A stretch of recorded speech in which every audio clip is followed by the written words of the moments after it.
So today and tomorrow mark a couple of important dates that we want to highlight surrounding the provider relief funds. Now, to make sure that we're all on the same page, these are the HHS payments that many of you would have received just automatically into your bank account back in early 2020, back in April-ish, if you will, timeframe of 2020, and then applied for the second round and potentially applied for the third round as well.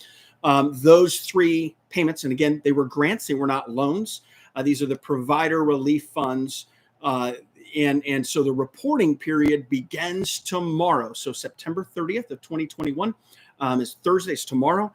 And those reporting periods start, the deadline, I should say, is tomorrow, right? So you have to have that first round in tomorrow. Now, I want to give a caveat really quick, and I'll give you some dates here in just a second, but they've actually given a grace period of 60 days. So although the deadline's officially tomorrow on the 30th, they've given a 60-day grace period. So you'll have another 60 days to do it. But most of what I'm hearing from most of the hospitals and a lot of doctors who calling us are saying, no, I just want to get it done and over with and get the reporting over with. And so a lot of them want to get it done by that particular deadline, which is tomorrow on the 30th. So we want to make sure that you're aware.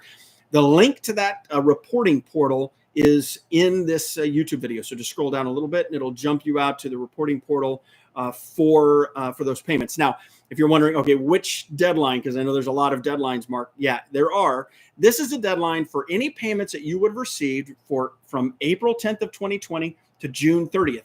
If the sum total of all the payments you received, HHS payments or provider relief fund payments that you would have received between April 10th and June 30th of 2020 is greater than $10,000, then you do have to report for that period. And that deadline is tomorrow, again, with a 60-day grace period. So that is your reporting requirement. That's tomorrow's date. Today, on September 29th of 2021, is when they have now opened up the fourth round of grants or payments coming for provider relief out of the provider relief fund. And those are now going to be available through application process. And we've got some videos and articles that cover all of that. But the biggest thing that I want you to be aware of is that application is now available and you can go out and begin that process right now. Now, you know, if you do it faster, it doesn't necessarily mean that you are, that you're going to get the money faster, because they're going to get all of these applications and then look at all of them and to make the determinations. Then again, we've talked about how they indicate a lot of those monies are going to be allocated in previous videos and articles. And so I encourage you to look those up on our website and you can see what that looks like.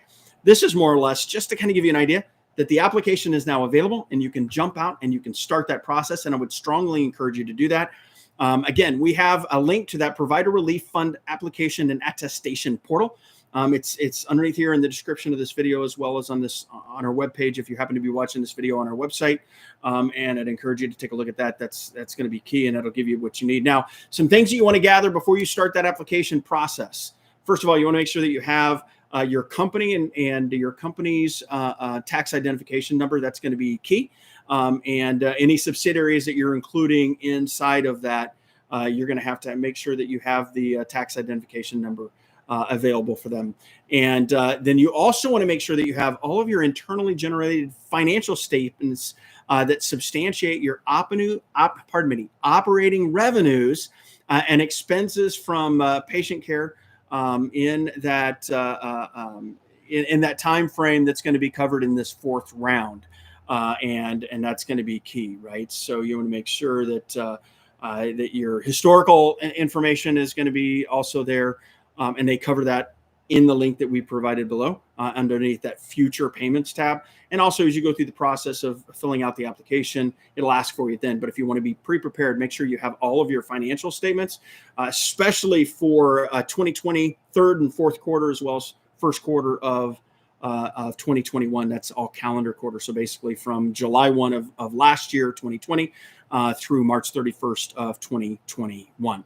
And then last is you want to make sure that you have your tax information. And that's also going to be key. And so you want to make sure that you have your IRS form 1040 if you're an individual, a trust or estate 1041. If you got a partnership, your 1065, 1124 C Corps or 1120 S for S Corps. Or your 990 if you happen to be tax exempt. I don't know that we have anybody that fits that particular category. Just make sure that you have your tax returns ready as well. So internal generated financial statements. It's going to be key, as well as your tax forms and your tax identification numbers for the entities that are going to be applying for the funds from HHS. Now, if you remember, this is $25.5 billion in this fourth round. It's broken up into several different categories. You can be eligible in a various different categories. No, you don't have to do Medicaid. No, you don't have to do Medicare. It's a conglomeration of a lot of different calculations, and that's why they're waiting until they have all of the applications in before they actually distribute the funds. But if you have continued to have a reduction in revenue or additional expenses related to the pandemic, losses, whatever the case might be, all of those things are going to be considerations that are going to be important. And make sure that you don't miss the opportunity to be able to access the funds that have been made available through the provider relief funds. Hopefully this helps you out, and we will catch you next week.